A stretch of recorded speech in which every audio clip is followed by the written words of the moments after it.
নারায়ণগঞ্জ নরসিংদী হয়ে তারপরে 300 ফিট দিয়ে বাড়িতে চলে আসলাম কেরানীগঞ্জে।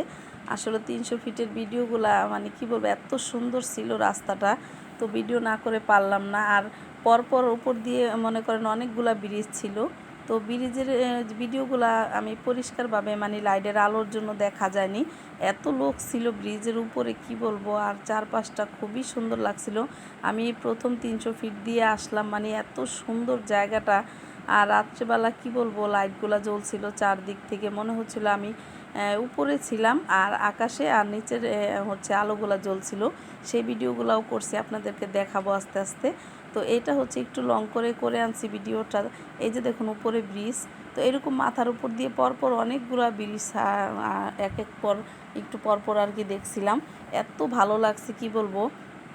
তো আমার বোনের হাজব্যান্ড বলতেছিল যে আপু নামবেন নাকি, তো আমরা বললাম যে না, অনেকটা জার্নি করে আসছি, তারপরে এখান দিয়ে আবার নেমে যে দাঁড়াবো, তার কোনো মানে শরীর চলছিল না, এতটাই খারাপ লাগছে। আর শোকের মৃত্যু বাড়িতে গেলে তো সেখানে বুঝে নিয়ে একটা অবস্থা। আর বড় বোনের শ্বশুরবাড়ি, যেহেতু বড় বোনের এই ননদের যে হাজব্যান্ড মারা গেছে, তো ওনার সাথে আমার বোনের হচ্ছে খুবই ভালো একটা সম্পর্ক ছিল, এত ভালো মিষ্টি সম্পর্ক। আর ওর ননদের যে হাজব্যান্ড, সে কিন্তু শুধু ননদের হাজব্যান্ড ছিল না, আমার বোনের হাজব্যান্ডের হচ্ছে বন্ধু ছোটোবেলার, তারপরে হচ্ছে একসাথে ব্যবসা করত, আবার হচ্ছে ওনার বোনের হাজব্যান্ড। তো 3 দিক থেকে ওনার সাথে খুবই ভালো একটা সম্পর্ক ছিল।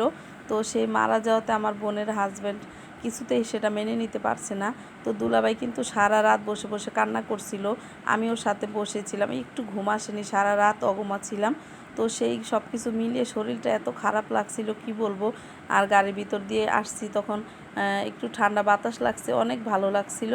তো ড্রাইভার সাহেব দুষ্টামি করতেছিল, ড্রাইভারটা আবার একটু বয়স্ক ছিল, উনি বলতেছিলেন নামবে নাকি, তোমরা হাঁসের মাংস খাবে নাকি। বললাম না আঙ্কেল, আমরা নামবো না, শরীরে আমাদের কুলাচ্ছে না, অনেক খারাপ লাগতেছে। তো দুষ্টামি করতে করতে হাসি খুশিভাবে একদম 300 ফিট দিয়ে চলে আসলাম।